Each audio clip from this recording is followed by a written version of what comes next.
Welcome to LJTS coaching classes. आज हम देखने वाले हैं प्रकाश के व्यतिकरण में किरणों के बीच पथांतर और कलांतर। मतलब कल हम लोग अपने वीडियो में देखे थे प्रकाश का व्यतिकरण क्या होता है, व्यतिकरण कैसे होता है, और उसमें परिणामी तरंग की तीव्रता हम लोग निकाल चुके हैं। अब परिणामी तरंग की तीव्रता दो कंडीशन के लिए आया था, एक संपोषी के लिए, एक विनाशी के लिए। तो संपोषी के लिए क्या आया था, विनाशी के लिए क्या आया था, देख लेते हैं। फिर उसके बाद हम लोग पाथ डिफरेंस और फेज डिफरेंस दोनों को निकालेंगे। तो संपोषी के लिए आया था व्यतिकरण में, याद रखिएगा व्यतिकरण में दोनों घटनाएं होती हैं। व्यतिकरण इंटरफेरेंस में दोनों घटनाएं होती हैं। कौन कौन सी? एक होती है संपोषी मतलब कंस्ट्रक्टिव और एक होती है डिस्ट्रक्टिव। एक हो गई संपोषी और एक हो गई विनाशी व्यतिकरण। संपोषी, विनाशी, कंस्ट्रक्टिव और डिस्ट्रक्टिव।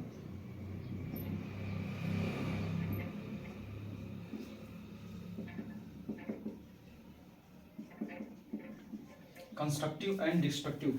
कंस्ट्रक्टिव में हमने परिणामी तरंग की तीव्रता क्या देखी? हमने परिणामी तरंग का तीव्रता देखा था कि जो परिणामी तरंग जो आई मैक्सिमम था, आई मैक्सिमम किसके बराबर था? आई मैक्सिमम बराबर था रूट में I1 प्लस रूट में I2 का स्क्वायर, इसके बराबर था। और विनाशी में क्या था? आई मिनिमम था, इंटेंसिटी मिनिमम हो जाती है विनाशी में। तो I minimum is equal to root में I1 माइनस रूट में I2 का होल स्क्वायर। और इसका हम लोग अलग अलग केस भी बनाए थे। इसके लिए फेज डिफरेंस कुछ बनाया था, सम पर मतलब काम कर रहा था और इसमें विषम पर काम कर रहा था। इसके लिए कलांतर, इसके केस में कलांतर क्या था? इसके केस में कलांतर था, कलांतर बराबर, कलांतर को हम लोग डेल्टा फाई या फाई से रिप्रेजेंट करते हैं। चलिए delta phi is equal to क्या था? 2m पाई था, 2m पाई। और m की वैल्यू क्या लिया था? 0 1 2 3 डॉट डॉट। तो इसके लिए हम लोग 2m प्लस 1 भी लिख सकते हैं, 2m माइनस 1 भी लिख सकते हैं, आपका जो मन वो लिखिए। इसके लिए कलांतर क्या था? डेल्टा फाई की वैल्यू क्या आई थी? इसके लिए कलांतर आया था 2m माइनस 1 पाई। अगर माइनस 1 ले रहे हैं तो m की वैल्यू आप चलाइएगा 1 से, 1 2 3 ये लेना होगा। अगर प्लस 1 लेंगे तो m की वैल्यू 0 से। तो जैसे दिया है आपके बुक में उसी के हिसाब से कर लेते हैं। संपोषी के लिए ये कंडीशन लिखा था, विनाशी के लिए ये कंडीशन लिखा था। ये है फेज डिफरेंस, मतलब कलांतर है, हमको फाइंड करना है पथांतर। दो वेव जा रही हैं तो उनके पाथ में कितना डिफरेंस है ये बताता है पथांतर। तो पाथ मतलब उनके रास्तों में कितना डिफरेंस है। जैसे देखिए एक सोर्स ये है, एक सोर्स ये है S1, एक सोर्स ये है S2। अभी हम लोग यंग का पढ़ेंगे तो पता चल जाएगा ये सब क्या है। तो यहां से कोई प्रकाश तरंग गई और यहां से कोई प्रकाश तरंग गई, ये सेंटर वाली अगर लाइन है तो इन दोनों तरंगों में पाथ डिफरेंस कोई नहीं, मतलब इन दोनों की लंबाई अगर सेम है तो इसमें पाथ डिफरेंस कोई भी नहीं है, जीरो पाथ डिफरेंस है। बट अगर मैं इसी फिगर में कुछ ऐसा बना दूं, मैं कह दूं कि यहां पर न काट के मान लीजिए कि जो किरणें हैं यहां पर कहीं ऊपर काट दी, यहां पर काट दी, तो एक किरण ये काटी है, एक किरण ये यहां पर जाके काटी है। तो अब ये इसकी लंबाई और इसकी लंबाई में देखिए अंतर आ गया, इसकी लंबाई छोटी है, इसकी लंबाई बड़ी है। तो इन दोनों के लंबाई मतलब इन दोनों के पथों में कुछ न कुछ डिफरेंस है, इसीलिए हम लोग बोलेंगे कि इनके बीच पथांतर होगा। उस पथांतर को हम कैसे फाइंड करेंगे? यहां से इसके इक्वल मान लीजिए, यहां से हम यहां पर कोई आर्क लगा के यहां से परपेंडिकुलर ऐसे मिला लिया, ऐसा मिलाया, ऐसा सेट किया कि ये वाली डिस्टेंस इसके इक्वल हो जाए, तो ये है हमारा पथांतर।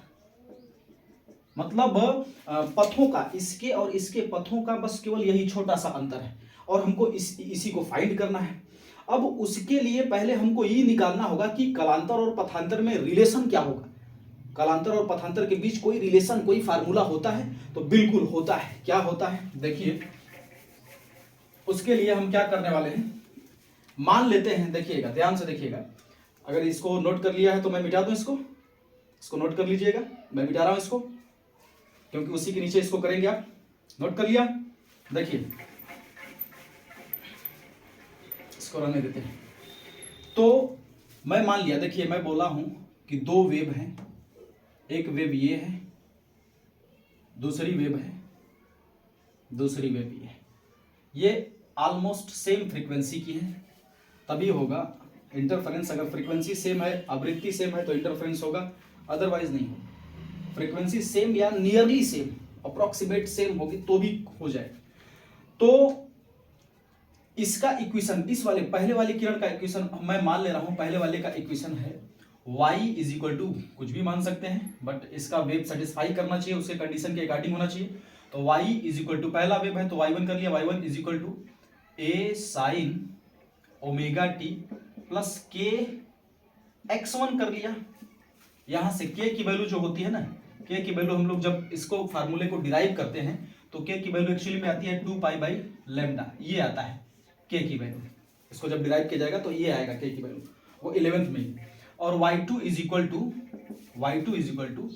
a1 a2 कर लीजिएगा, a1 a2 sine omega t plus k x2, ये हो गया।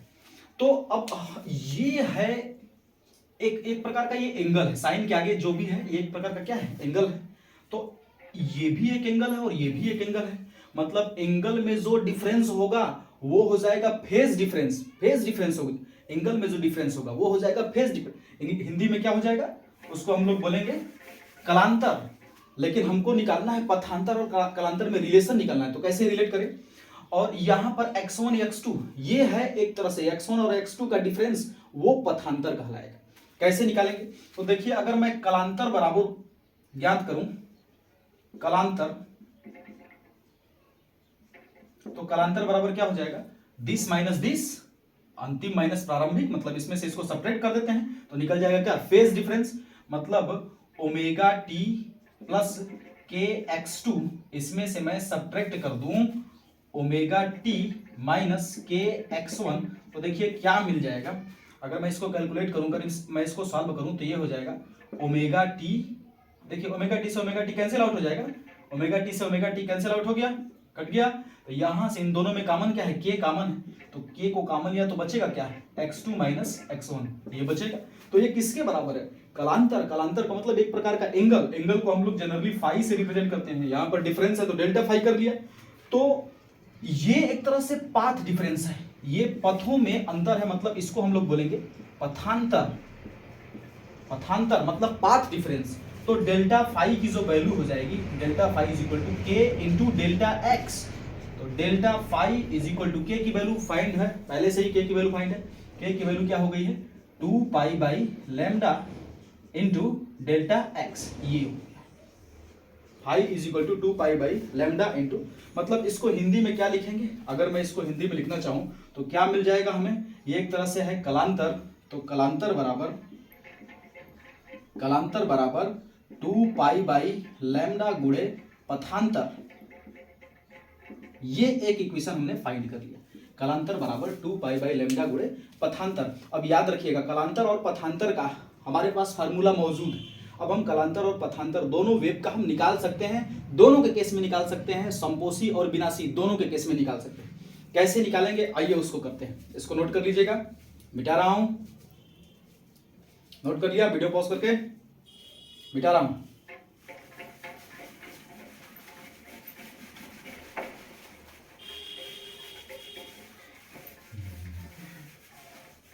अब देखिए हम लोग संपोषी और विनाशी दोनों का कंडीशन लेते हैं, देखते हैं।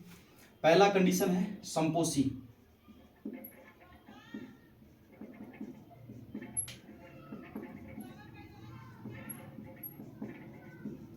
संपोषी व्यतिकरण हेतु, मतलब दीप्त पिंज, संपोषी व्यतिकरण का मतलब दीप्त पिंज बनेगा, ब्राइट कंस्ट्रक्टिव इंटरफेरेंस, फार कंस्ट्रक्टिव इंटरफेरेंस। तो उसके लिए क्या होगा, हम जानते हैं कि आई की वैल्यू जो होती है ये मैक्सिमम होती है और ये होती है रूट में I1 प्लस रूट में I2 के स्क्वायर होल स्क्वायर के बराबर होती है। अच्छा, तो इसका हमने पाथ डिफरेंस, हमको पाथ डिफरेंस इसका फाइंड करना है, और फेज डिफरेंस मतलब हमको इसका कलांतर निकालना है, और पथांतर, सॉरी हमको पथांतर निकालना है। कलांतर इसका पता है, कलांतर क्या होता है, फाई इज इक्वल टू या delta phi is equal to 2m pi, ये होता है। अभी मैंने लिखा था delta phi is equal to 2m pi होता है। तो ठीक है, हमको पथांतर निकालना है ना, तो फार्मूला हम जानते हैं ना कलांतर पथांतर के बीच में, चलिए निकाल देते हैं। पहले हिंदी में लिख दे रहा हूं, कलांतर बराबर 2 पाई बाई लैम्डा गुणे पथांतर, ये कर लिया। अब कलांतर की वैल्यू क्या है, delta phi is equal to 2 pi by lambda multiply by delta x, ये कर लिया। हमको डेल्टा एक्स चाहिए सर, डेल्टा एक्स चाहिए, और इसकी वैल्यू चलिए भर देते हैं। तो इसकी वैल्यू क्या है, 2m पाई, तो भर दीजिए डेल्टा फाई की जगह 2m pi is equal to 2 pi by lambda गुणे डेल्टा एक्स है पथांतर, हमको यही फाइंड करना है। तो देखिए 2 पाई से 2 पाई कट गया ना, 2 पाई से 2 पाई कट गया, और इसका तिखे अगर गुणा करेंगे, ट्रांसवर्सल मल्टीप्लिकेशन करेंगे, तो क्या मिलेगा, डेल्टा एक्स, गुणा कर लीजिए, इसका मल्टीप्लाई 1 में कर लीजिएगा, तो delta x is equal to क्या मिल जाएगा, एम लैम्डा, ये निकल के आ गया। मतलब जब मैं आपसे कहूंगा कि संपोषी व्यतीकरण के लिए पथांतर की वैल्यू क्या होगी, तो आप डेल्टा एक्स की वैल्यू एम लैम्डा बताइए। संपोषी व्यतीकरण के लिए पथांतर डेल्टा एक्स की वैल्यू जो होती है वो एम लैम्डा के बराबर होती है, जो कि आगे यूज होगा। अब संपोषी का हो गया, अब हमको विनाशी का देखना है, तो इसी तरह से कर लेंगे विनाशी का, इसको भी नोट कर लीजिए, कर लिया। अब देखिए विनाशी व्यतीकरण का डिस्ट्रक्टिव इंटरफेरेंस, विनाशी व्यतीकरण में क्या लिखते थे भाई, आई मैक्सिमम की जगह क्या हो जाता था, आई मिनिमम, और यहां पर क्या हो जाता था, माइनस, और यहां पर भी बता दिया था आपको 2m माइनस 1 प्लस 1 लेंगे तो 0 से -1 इंटू पाई कर लिया, तो m की वैल्यू कहाँ लिखेंगे, 1 2 3 4 डट, तो रिलेशन तो हमारा वही रहेगा। ये फार्मूला तो हमने क्रिएट कर लिया है, पहले से ही बना लिया है, तो ये जस का तस, सारा कुछ जस का तस, बस यहाँ पर डेल्टा फाई की जगह ये लिख देंगे, तो ये हो जाएगा हमारा 2m माइनस 1, यहाँ पर हो गया पाई, और इसको सॉल्व कर देते हैं, ये हो गया 2 pi by lambda multiply by delta x. तो देखिए कुछ कट रहा है, ये कट गया, और क्या बचा, हमको चाहिए डेल्टा एक्स बचा, डेल्टा एक्स हमको चाहिए, तो डेल्टा एक्स चाहिए तो क्या करें, इसका मल्टीप्लाई कर दें, कहीं से भी किसी तरह से निकाल लीजिए डेल्टा एक्स, यहाँ पर तो पक्षांतर करना है आपको इधर उधर, तो delta x is equal to हो जाएगा, इसका मल्टीप्लाई कर दिया 2m माइनस 1 बाई 2, और इसके साथ लैम्डा का भी मल्टीप्लाई होगा, तो ये लैम्डा कर दिया। या इसको हम ये भी लिख सकते हैं, देखिए इसको ये भी लिख सकते हैं, 2 को अगर मैं दोनों के पास ले जाऊं तो delta x is equal to क्या हो जाएगा, 2 गया कट गया, m माइनस 1/2 लैम्डा, ये आया। तो विनाशी व्यतीकरण के लिए, मतलब फॉर डिस्ट्रक्टिव इंटरफेरेंस, विनाशी व्यतीकरण के लिए जो पाथ डिफरेंस होता है, जो पथांतर होता है, उसका फार्मूला ये है। m की वैल्यू आप 1 2 3 लीजिएगा, अगर माइनस लिया है तो m की वैल्यू, अगर प्लस लिया है तो m की वैल्यू 0 1 2 3 लीजिएगा, बट माइनस के लेके चलते हैं क्योंकि उसी के बेस पर क्वेश्चन सॉल्व हो जाएंगे आपके सारे। प्लस भी ले सकते हैं बट बुक में प्रीफर नहीं किया गया, उससे कोई दिक्कत नहीं। तो ये संपोषी और विनाशी का हमने पथांतर और कलांतर के बीच अच्छे से संबंध निकाल लिया है। इसको अच्छे से नोट कर लीजिएगा और इसको याद रखिएगा, क्योंकि इसकी सहायता से आगे इसको हम आगे ऐड करेंगे जब हम लोग यंग का द्विरेखा छिद्र प्रयोग पढ़ेंगे। तो इसके जस्ट बाद हमको वही पढ़ना है, यंग का डबल स्लिट एक्सपेरिमेंट। इंटरफेरेंस की घटना को देखने के लिए यंग साहब ने एक एक्सपेरिमेंट किया था, जिसकी सहायता से आप इंटरफेरेंस की घटना को देख सकते हैं। इसलिए उसको हम लोग यंग का डबल स्लिट एक्सपेरिमेंट अब कैसे होता है उसको भी हम लोग देखते हैं नेक्स्ट वीडियो में। तब तक के लिए नमस्कार।